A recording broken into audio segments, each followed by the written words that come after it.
From the desolate windswept plains, where the sun beat down with an unforgiving fury and the dust choked every breath, a life was discarded, left to wither and die. This is not a tale of heroic triumph, but of survival carved from the hardest stone, of burdens carried in silence, and of the fragile, defiant flicker of hope that refuses to extinguish, even in the deepest shadow. An orphaned black girl, barely more than a wisp of bone and fear, lay forgotten, an echo of countless others cast aside by a world that saw her as less than nothing. Her breath was a shallow whisper against the vast indifference of the frontier, her spirit a knot of raw desperation. She was an asterisk in the cruel ledger of forgotten lives, a child whose very existence was an inconvenient truth in an era that preferred its narratives clean and devoid of such painful stains. Her skin, the color of rich earth, bore the marks of deprivation, each bruise and scar a brutal testament to a childhood violently stolen, a future seemingly vanished before it had even truly begun. The silence that surrounded her was not peaceful. It was the heavy, suffocating silence of abandonment, broken only by the distant, mocking howl of the wind. No tears came, for tears had long ago been wrung dry, replaced by a bitter, parched emptiness that mirrored the landscape itself. She had learned, with the crushing weight of experience, that kindness was a rare commodity, often a disguise for something far more sinister, and that the only true ally one possessed was the fierce, unyielding will to simply be. Every sunrise was a challenge, every sunset a minor victory against the encroaching night. Her world was a relentless cycle of hunger and evasion, a silent war fought with the meager weapons of cunning and invisibility. The very air she breathed seemed laden with the memories of injustice, the ghosts of broken promises and unfulfilled dreams that hung heavy over the land.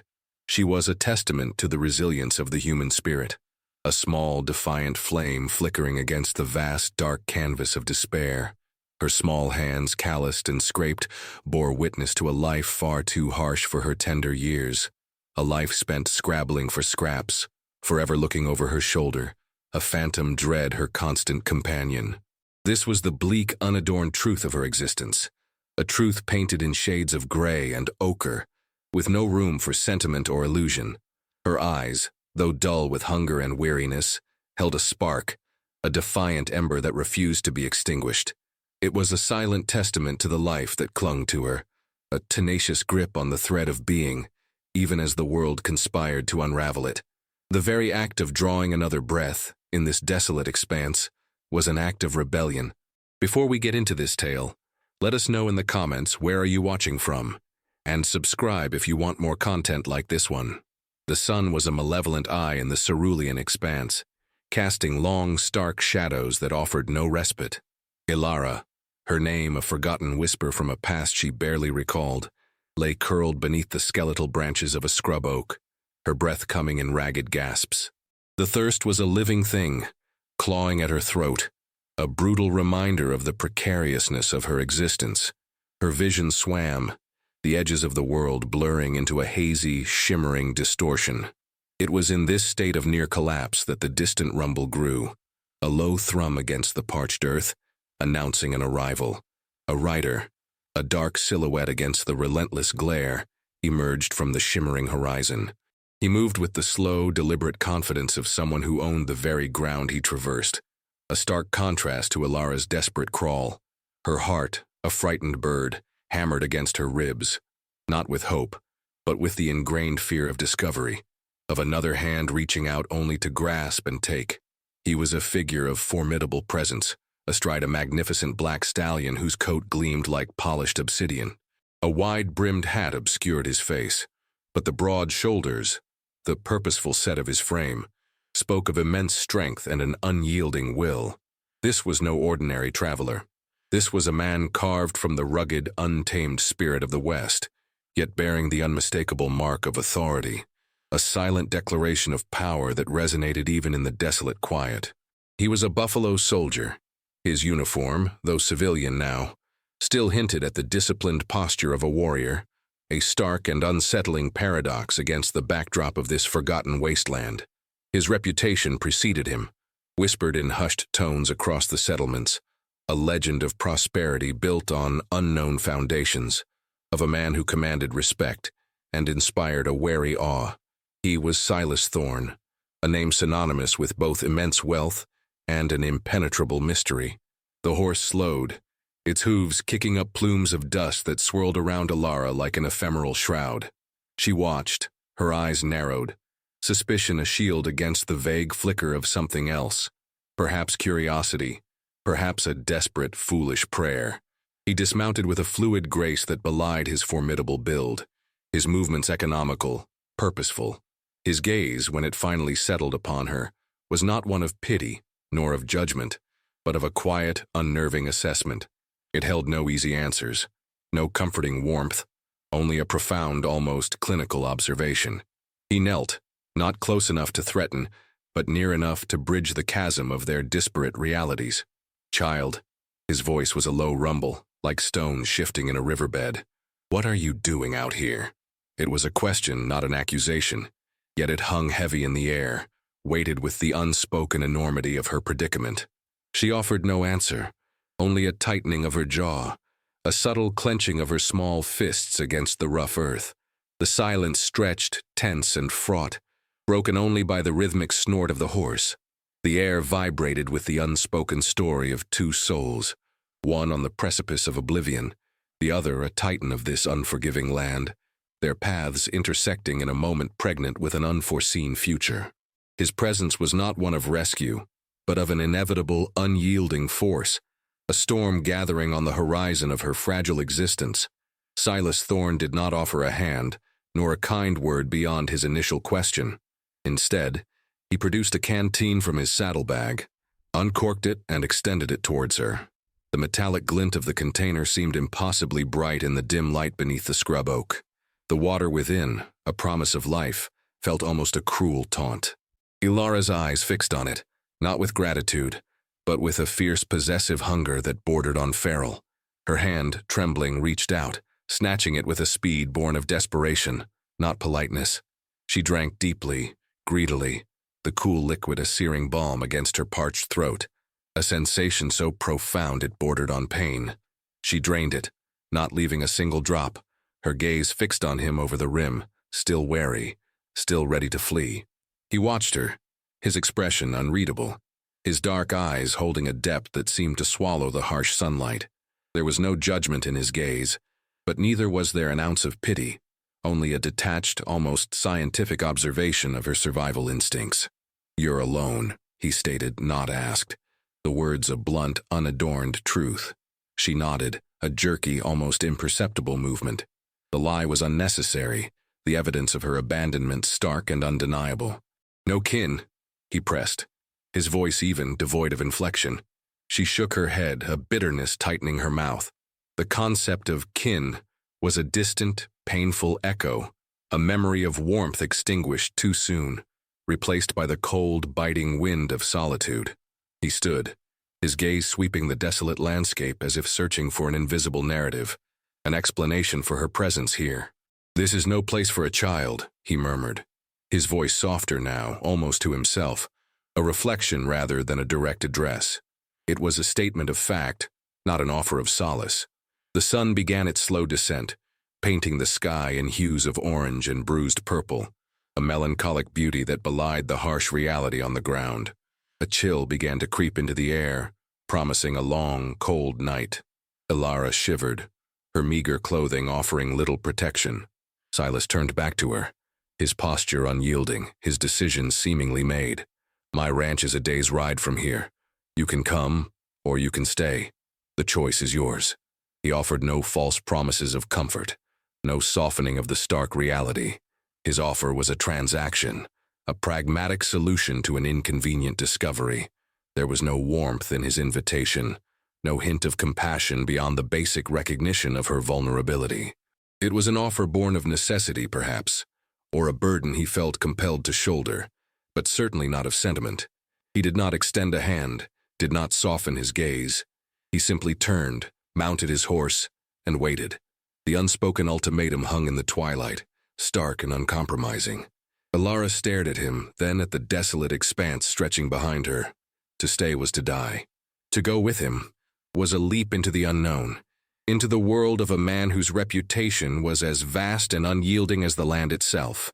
His wealth, whispered about in every dusty saloon and homestead, was a legend, a monumental fortress built on a past shrouded in rumor and speculation.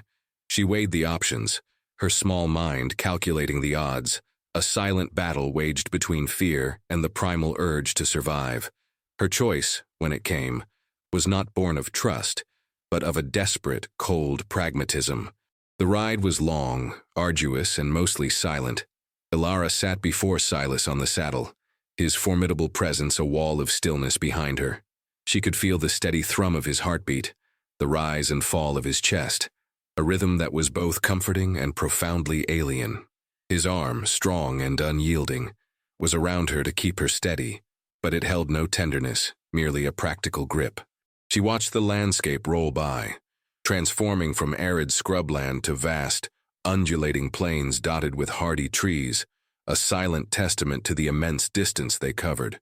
The journey itself felt like a passage, a severance from one desolate reality into another, unknown one. As dawn broke, painting the sky in soft hues of rose and gold, a colossal structure materialized on the horizon, Silas Thorne's ranch. It was not merely a house but a fortress, a sprawling complex of dark wood and stone, imposing and almost incongruously grand in this remote wilderness. High fences enclosed vast pastures where herds of cattle grazed, their numbers a staggering display of wealth. Outbuildings, barns, and corrals spread out like a small, self-contained town. The scale of it was breathtaking, a stark, almost brutal contrast to the squalor and desperation that had been Ilara's entire world. Her breath hitched in her throat. This was not merely a step up. It was a dizzying leap across an abyss of social and economic divides. She had heard the whispers about Silas Thorne, the wealthiest buffalo soldier, the man who had carved an empire out of nothing, a legend whispered with both awe and suspicion. His story, however it unfolded, was one of immense ambition and ruthless efficiency. She was dismounted summarily at the main house, a structure that dwarfed even the largest homesteads she had ever glimpsed. Inside, the opulence was stark and understated, not gaudy, but solid and enduring. Dark, polished wood, heavy, functional furniture, a grand fireplace that dominated the main living space. It spoke of a man who valued utility as much as comfort, but who had the means to demand the finest of both. Silas offered no tour, no explanation. He simply gestured towards a small, neat room off the main corridor. "That will be yours," he stated, his voice as flat and unyielding as the plains outside. "There are clothes in the wardrobe. Food will be served in the main hall at sundown. You will earn your keep." The words, though expected, still struck with the force of a cold gale. There was no charity here, no easy comfort. His home was a sanctuary, perhaps, but one built on a strict exchange, a rigid code of conduct. He made it clear. She was not a guest nor a daughter, but a new, albeit small, component in his meticulously ordered world. The air between them remained thick with unspoken questions, with the heavy weight of their disparate pasts. Ilara, despite the soft mattress beneath her, the clean clothes, the promise of food, felt an unfamiliar chill settle in her bones. This grand, silent house belonging to this enigmatic, powerful man was not a haven of warmth, but a labyrinth of new, unknown rules. A gilded cage, perhaps. Her survival instincts, honed by years of hardship, warned her. This man, for all his silent benevolence, was as dangerous and unpredictable as the vast, untamed land he commanded. Her new reality was not freedom, but a different kind of captivity, one laced with the unsettling paradox of immense comfort and profound emotional distance. The days at Thorne's ranch settled into a strange, unsettling rhythm. Ilara was given chores, simple tasks at first, dusting, fetching water, helping in the sprawling kitchen, but they were assigned with an expectation of quiet diligence. Silas Thorne was a man of few words, his presence a constant heavy silence that permeated every corner of the house. He observed her, Ilara knew, not overtly, but through the subtle shift of his gaze, the quiet awareness she felt whenever he entered a room. He never offered praise, never chastised directly, but his unspoken expectations were a tangible force. She ate her meals across a vast, polished table from him, the silence between them broken only by the clinking of cutlery or the crackle of the fire. It was in these quiet moments that Alara began to piece together fragments of his life, not through words, but through observation. His hands, though strong and capable, bore faint scars, old and faded, hinting at a past of violence and hardship. His eyes, often distant, sometimes held a shadow, a flicker of something profoundly sorrowful, quickly masked. His wealth, she realized, was not newly acquired. It had the patina of generations of careful accumulation, yet the man himself seemed perpetually alone within its vast confines. He was a paradox, a titan of industry, a man of power, yet cloaked in a pervasive loneliness that bordered on desolation. One afternoon, while tending to the small, neglected garden behind the house, Alara stumbled upon a small, crudely carved wooden bird. It lay half-buried beneath a wilting rosebush, its wings chipped, its form weathered by time. It was a child's toy, unmistakably. A flicker of warmth, an almost painful memory stirred within her. She clutched it, the rough wood a sudden anchor in the present. Later, Silas found her tracing the bird's contours with her thumb. His eyes, usually unreadable, softened imperceptibly. A fleeting vulnerability that vanished as quickly as it appeared. "That belonged to my daughter," he said, his voice flat, devoid of emotion, yet carrying an immense unspoken weight. He turned abruptly, walking away, leaving the words hanging in the air like a phantom. Alara watched him go, a sudden, chilling understanding dawning upon her. His silence, his detachment, his immense wealth, they were not signs of indifference, but perhaps of a profound grief, a wound so deep it had calcified into the man she saw before her. His generosity, or rather his pragmatic decision to take her in, was now cast in a different light. Was she merely a surrogate, a ghost of a past he could not escape? The question hung heavy, an unwelcome truth stirring within her. This brief revelation opened a crack in the impenetrable facade Silas had built around himself, but it also introduced a new layer of tension into their already strained relationship. Alara, now armed with this fragment of his past, found herself observing him with renewed scrutiny, searching for further clues, for the untold story behind the man who had inexplicably plucked her from the brink of death.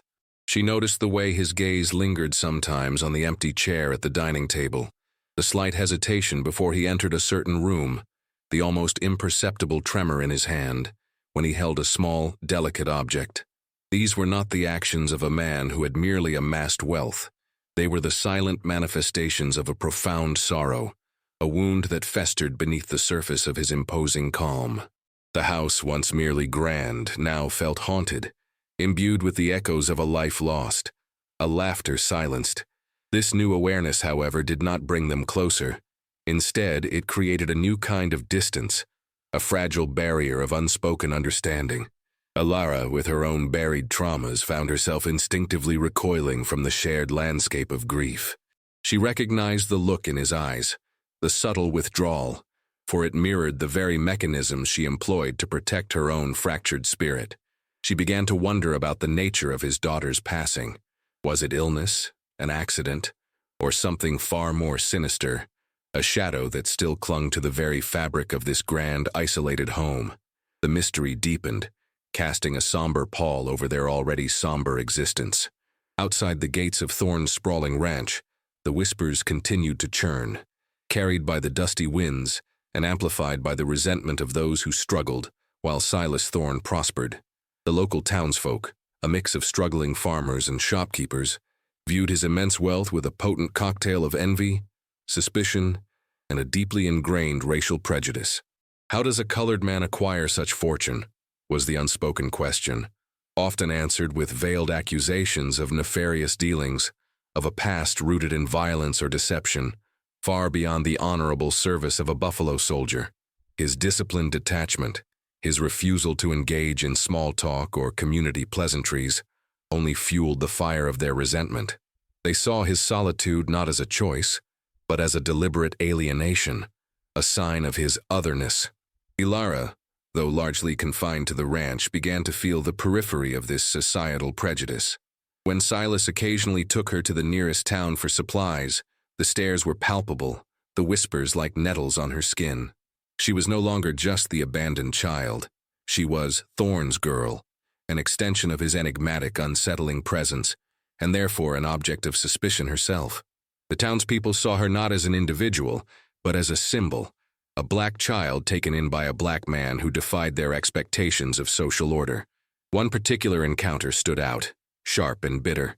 A stout, florid-faced merchant, known for his vocal disdain for Thorne, blocked their path as they left the general store. "Heard you got yourself a little helper, Thorne," the merchant sneered, his gaze raking over Alara with a dismissive contempt that curdled her stomach. "Keeping her on a tight leash, are we? Wouldn't want her running off with your silver." The implication was clear, insidious. Silas, usually unflappable, tensed, his jaw tightening almost imperceptibly. His hand instinctively went to the small, ornate pistol he always carried. The air crackled with unspoken threat, a raw, primal tension. "She is under my protection," Silas stated, his voice low, a dangerous rumble that silenced the merchant's sneer more effectively than any shouted threat. "And she is not yours to speak of." The words were calm, precise, but carried the weight of 1,000 unspoken warnings. Alara, cowering slightly behind Silas, felt the chilling power emanating from him, a raw, uncompromising force that both terrified and, paradoxically, offered a strange sense of security. The merchant, though outwardly defiant, wisely backed down, his face paling slightly. This encounter solidified for Alara the precariousness of their position, even within the confines of Thorne's wealth. Their sanctuary was not impenetrable. It was constantly under siege from the insidious forces of prejudice and suspicion that permeated the very air of this land. The societal figures were not just distant shadows. They were real, breathing antagonists, their biases a constant, corrosive presence. The incident in town, though seemingly brief, left an indelible mark on Alara. It exposed her to the venomous undercurrents of the world outside Thorne's ranch, a world that viewed her and Silas through a distorted lens of racial animosity and suspicion. It also revealed a starker facet of Silas's character, his unwavering, almost brutal protectiveness. It was not a gentle shielding, but a fierce, unyielding defense like a cornered beast. This dual nature, the detached benefactor and the dangerous guardian, fascinated and unnerved her. The tension between them, usually a subtle hum, intensified. She found herself watching him more closely, not just for clues to his past, but for signs of the simmering rage she sensed beneath his calm exterior. One evening, after a particularly long day of mending fences under the unforgiving sun, Silas returned to the ranch house, his movements heavier than usual. He poured himself a glass of whiskey, a rare indulgence, and sat by the fireplace, staring into the flickering flames. Alara, clearing away dinner dishes, hesitated, then took a seat on a stool opposite him, drawn by an inexplicable pull. The silence stretched, thick and heavy, punctuated only by the crackle of the fire. "They talk," Alara finally whispered, her voice barely audible. "In town, about you." Silas took a slow sip of his whiskey, his gaze never leaving the fire. "Let them." His response was terse, dismissive. "They say you got your money in bad ways," she pressed, emboldened by a sudden reckless urge for truth. "That you're not what you seem." He turned his head slowly, his eyes, dark as obsidian, fixed on her. The directness of her accusation seemed to momentarily puncture his usual composure. A muscle twitched in his jaw. "What do you know of bad ways, child?" His voice was low, dangerously quiet. "What do you know of what a man must do to survive in a world that wants him broken?" The words were not a question, but a challenge, a raw, unvarnished glimpse into the brutal realities that had shaped him. Alara flinched, the force of his unspoken pain almost physical. "I know. Leaving," she murmured, her own voice thick with unshed tears. "I know. Being alone. The shared wound of abandonment, of profound loss, hung between them, a fragile, unspoken bridge." Silas's gaze softened infinitesimally, a fleeting moment of connection. Then he looked away, back to the hypnotic dance of the flames. "There are things, Alara," he began, his voice rough, "that a man does, not because he wishes to, but because he must. Choices made in the dark, under duress, that follow him like shadows. My wealth. It came at a cost. A terrible cost. He did not elaborate, but the words themselves were heavy with unspoken sorrow, with the weight of a past he carried like a shroud.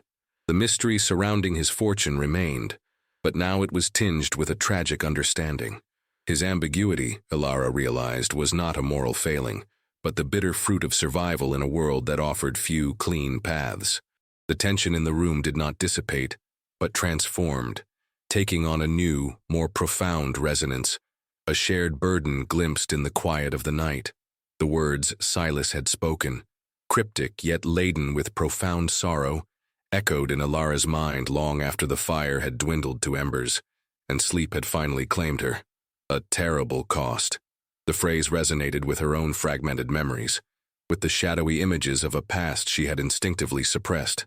The grand house, once a symbol of his inscrutable power, now felt like a mausoleum for his unspoken grief. The morning after, a strange quiet descended between them. Silas was even more withdrawn, his movements deliberate, his gaze often distant. Ilara, for her part, felt a new, unsettling empathy for him, a reluctant understanding that chipped away at her ingrained suspicion. Yet, the question of his daughter, of the circumstances of her loss, remained a gaping void. It was a truth she instinctively knew was crucial, not just to understand Silas, but perhaps to understand the very nature of her own unlikely sanctuary.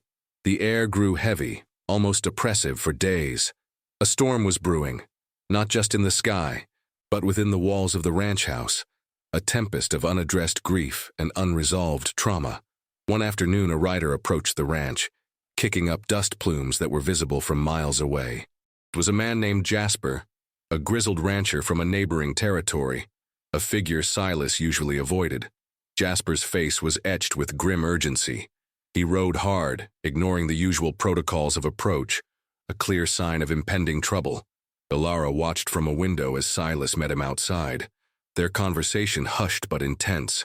Jasper gestured wildly, his voice rising in agitation. Ilara caught snippets. Spreading. The word, that old land dispute and looking for trouble. And then, a name, uttered with a venom that made Ilara shiver. Caleb Thorne. The name hit Ilara like a physical blow. Caleb Thorne. It resonated with a chilling familiarity, a faint echo from the deepest recesses of her fractured memory. She watched Silas's reaction. His face, usually a mask of stoicism, contorted with a flicker of raw anguish, swiftly suppressed. The muscles in his jaw tightened, his hands clenching into fists. The controlled composure he so carefully maintained fractured for a fleeting moment, revealing a man on the precipice of profound despair. Jasper continued to speak, his words tumbling out in a torrent of urgent warning. He's back, Silas, and he's stirring up the old resentments, talking about how you stole this land, how you stole everything. The accusation hung in the air, thick with malice. Silas dismissed Jasper with a curt nod, his gaze already distant, lost in a landscape of memory and dread. He walked back into the house, his steps heavy, the very air around him charged with a dark energy.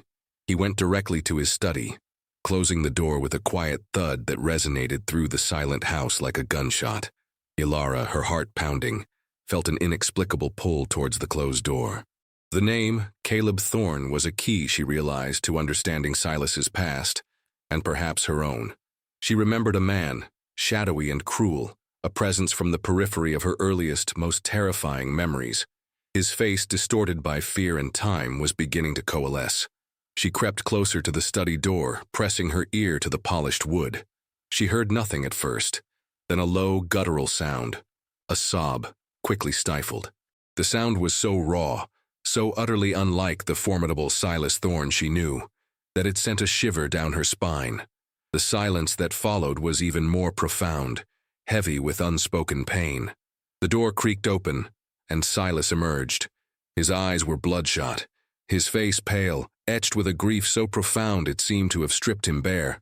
He saw Ilara standing there, her small frame rigid with a mix of fear and desperate curiosity. He did not retreat, did not hide his vulnerability. Instead, he simply stared at her, his gaze holding an uncharacteristic desperation. "He was my brother," Silas rasped, his voice raw, hoarse. My twin. The revelation was a blow, a twist of cruel irony that Alara had not anticipated. His brother.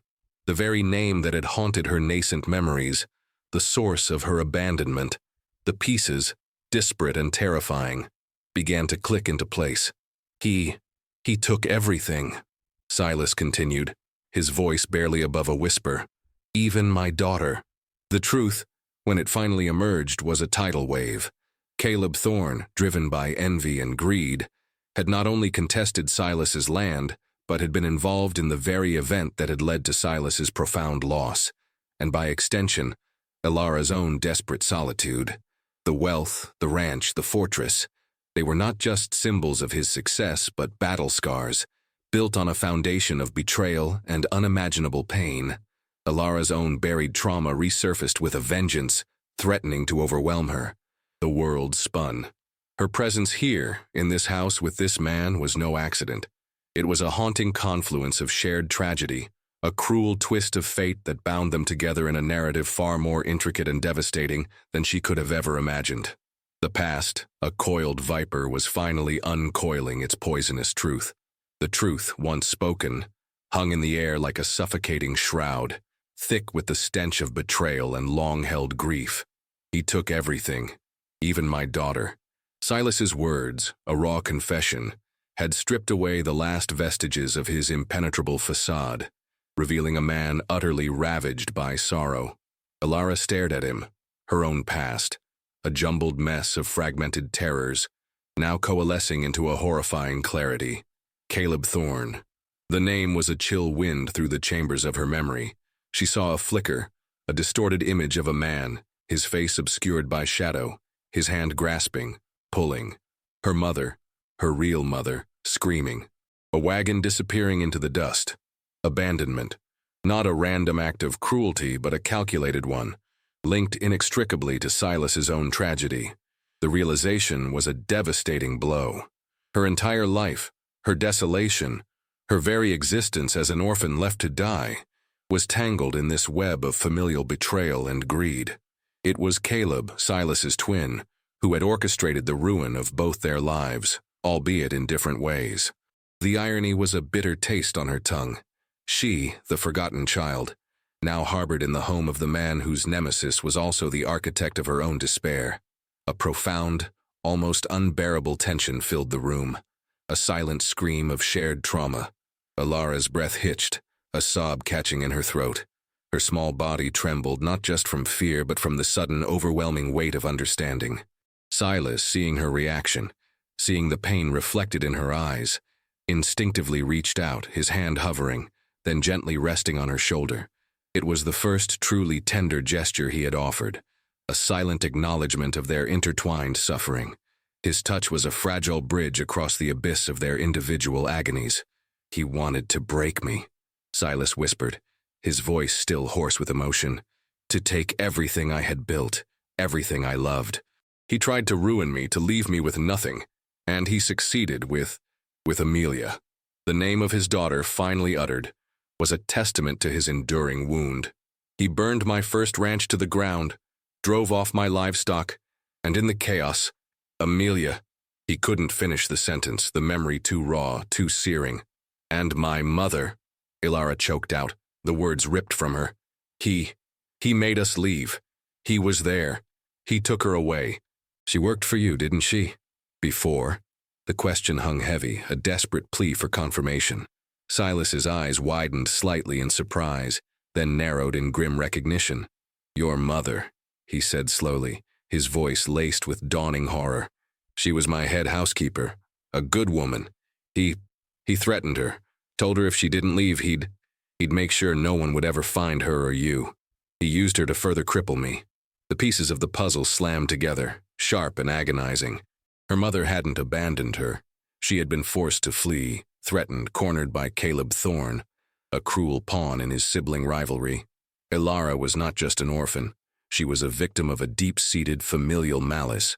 The rage she had suppressed, the bitterness she had carried, now had a focal point, a concrete enemy.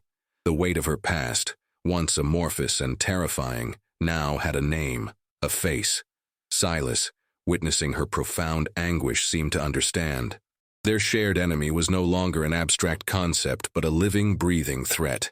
The pain in her eyes mirrored his own, creating an unspoken bond, a shared burden that transcended their disparate experiences.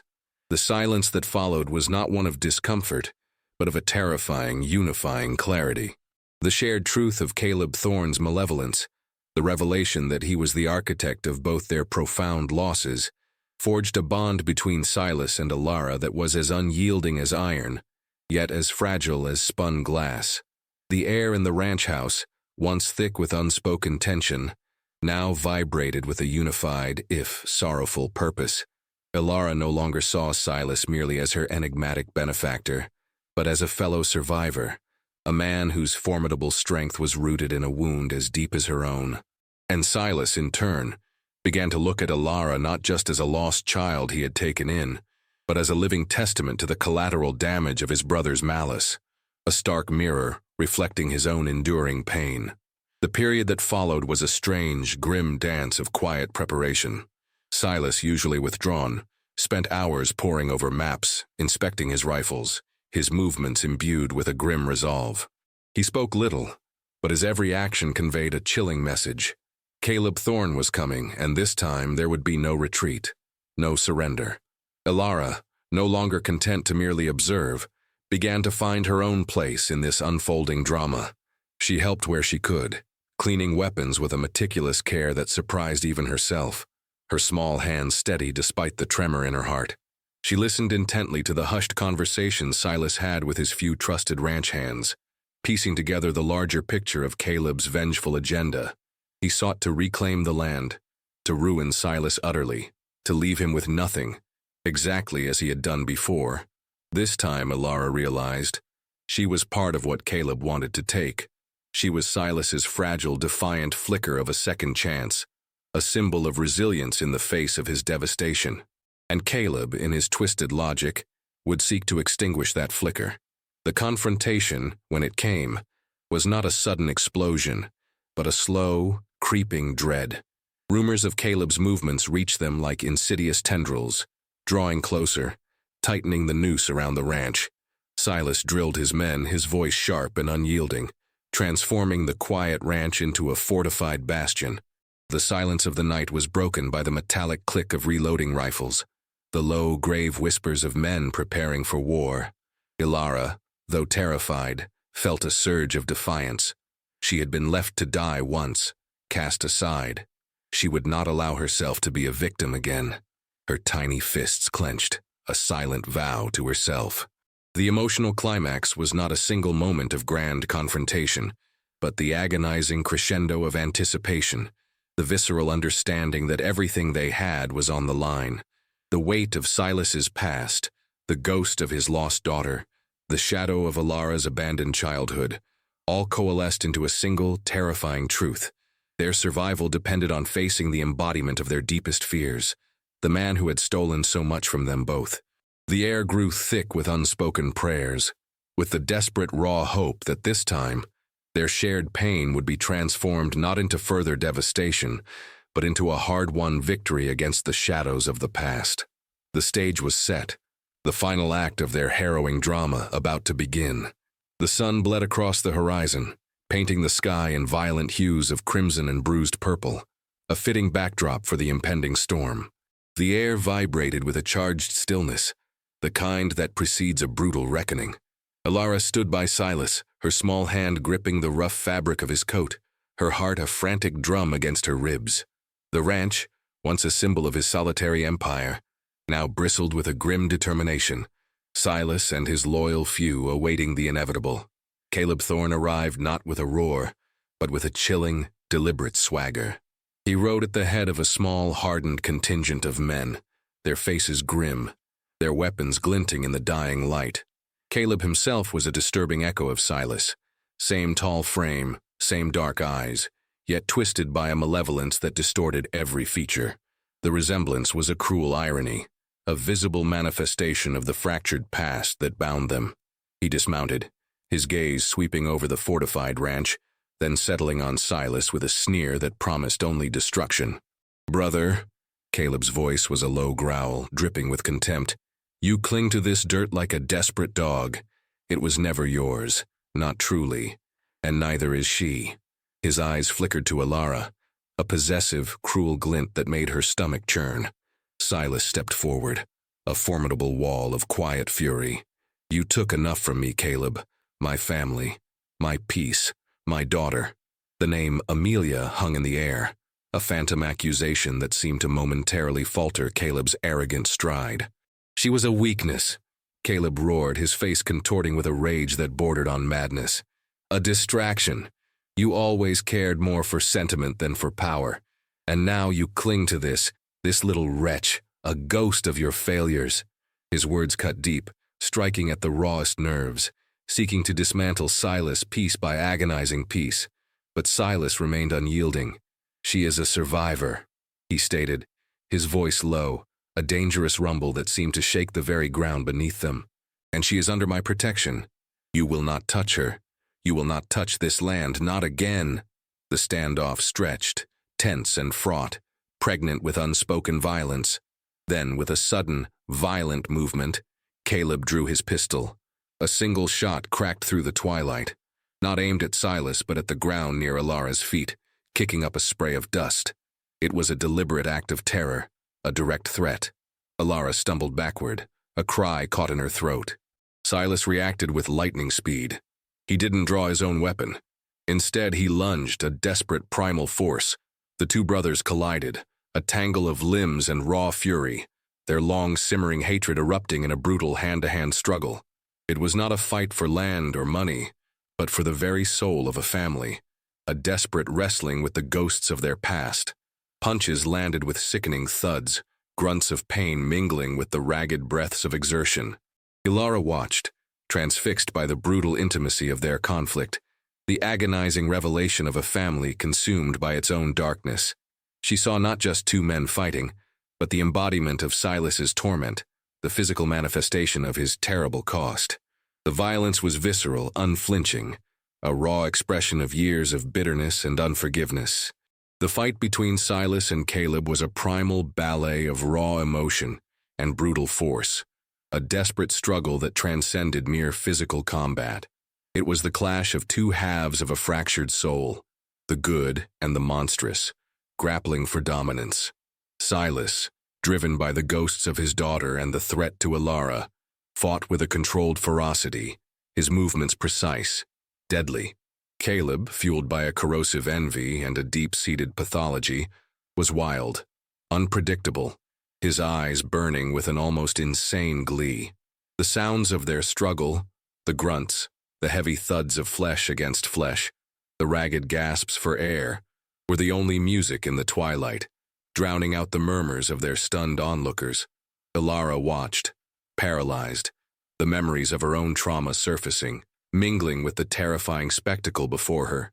This was the source of her abandonment, the root of Silas's profound sorrow. This raw, brutal display was the climax of years of unspoken pain, of injustices left unaddressed. It had to end, one way or another. The fight culminated not with a grand flourish, but with a sickening, desperate silence. Silas, bruised and bleeding, finally managed to disarm Caleb, twisting the pistol from his brother's grasp. He stood over him, the weapon in his hand, its cold steel reflecting the last vestiges of the dying light. Caleb lay on the dust, beaten, broken, but his eyes still held that flicker of hateful defiance. "Do it," Caleb spat, a bloody grin twisting his lip. "Finish it, brother. You know you want to. Become the monster you always feared." The words hung heavy, a final, insidious temptation. Silas raised the pistol. For a moment the world held its breath. Alara watched, her heart in her throat, seeing the profound dilemma etched on Silas's face. This was his true test. Would he succumb to the cycle of violence, to the very darkness Caleb embodied? Would he finally become the cold-blooded monster the Whispers had always claimed he was? Or would he, in this moment of ultimate truth, choose a different path? The silence stretched, agonizing, filled only by the ragged breaths of the combatants and the distant mournful howl of a coyote. Then, with a shuddering breath, Silas slowly lowered the pistol. He did not drop it, but he did not fire. His hand trembled, a silent testament to the immense internal struggle he had just waged. He looked not at Caleb, but at Alara, his gaze holding a profound, unspoken understanding. His eyes, though still shadowed by grief, held a newfound clarity, a flicker of something resembling peace. "No," Silas rasped, his voice raw yet clear. "I will not become you. I will not let you take anything more." He kicked the pistol away, sending it skittering into the dust. He had chosen, not vengeance, but an end to the cycle. Caleb's men, seeing their leader defeated and disarmed, their twisted cause shattered, hesitated, then slowly began to retreat, melting back into the darkness from which they had emerged. Caleb, defeated but still defiant, was left behind, a broken figure on the ground, his reign of terror finally over, not with a bang, but with a whispered, profound refusal. The confrontation had ended, not with death, but with a choice, a powerful, painful pivot towards a future not defined by vengeance, but by the arduous, hopeful path of healing. The silence that followed Caleb Thorne's ignominious retreat was not truly silent. It was filled with the ragged breaths of relief, the low murmurs of Silas's ranch hands, and the quiet, profound hum of a battle won, not with bloodshed, but with an act of arduous moral strength. Silas stood, his body bruised and battered, but his spirit, for the first time in Alara's memory, seemed lighter, unburdened by the crushing weight of vengeance. He had faced his demon, his twin, and chosen not to perpetuate the cycle of violence that had defined so much of his life and his loss. It was a victory of the soul, more profound than any bullet could achieve. He turned to Alara, his gaze softening, a weary tenderness replacing the usual sternness. He knelt, wincing slightly from his injuries, and for the first time, truly looked at her, not as a reflection of his past, but as a being of her own, a testament to resilience. "It's over," he said, his voice rough with emotion. "He won't trouble us again. He won't trouble anyone." Alara, her own fear slowly receding, felt a surge of something unfamiliar, something warm and fragile blossoming in her chest. It wasn't happiness, not in the simple childlike sense, but a profound sense of safety, of belonging, of a painful peace, hard won. She reached out, her small hand touching his bruised face, a silent acknowledgement of his sacrifice, his choice. In the days that followed, a new rhythm settled over the ranch. The lingering shadows of the past did not vanish entirely, for grief leaves indelible marks, but they receded, making way for the hesitant light of a future. Silas, though still a man of few words, allowed himself moments of quiet introspection, moments when Alara saw the depth of his sorrow over Amelia, but also the dawning understanding that life, in its relentless march, offered chances for healing. He began to teach Alara more, not just chores, but about the ranch, about the land, about the very meticulousness that had built his empire. He spoke of his time as a buffalo soldier, not with bitterness, but with a grounded realism, hinting at the difficult choices and compromises that had shaped him. He shared stories of Amelia, not with crushing grief, but with a quiet fondness, keeping her memory alive not as a wound, but as a beloved presence. Alara, in turn, began to shed the layers of her own hardened mistrust. She found her voice, asking questions, offering observations, slowly, painstakingly, rebuilding the capacity for connection that had been so brutally stripped from her. She learned to ride, to tend the garden with a newfound joy, to see the vast, empty plains not as a place of abandonment, but as a boundless expanse of possibility. The ranch, once a place of stark contrast and unsettling mystery, transformed into a sanctuary, not one of perfect happiness, but of grounded stability and quiet hope. The ending was not a fairy tale.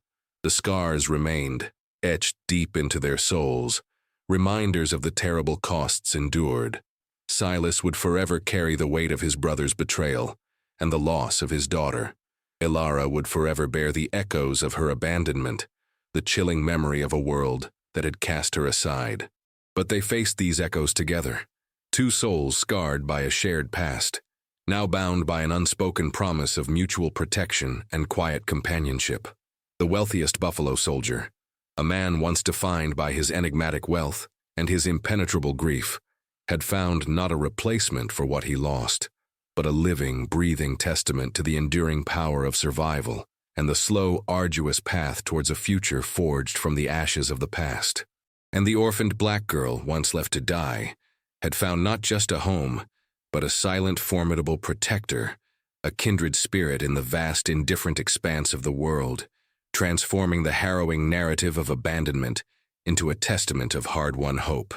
Their story was not one of easy redemption, but of resilience, of a deep, abiding human connection forged in the crucible of shared suffering, blooming unexpectedly, fiercely, in the desolate heart of the frontier.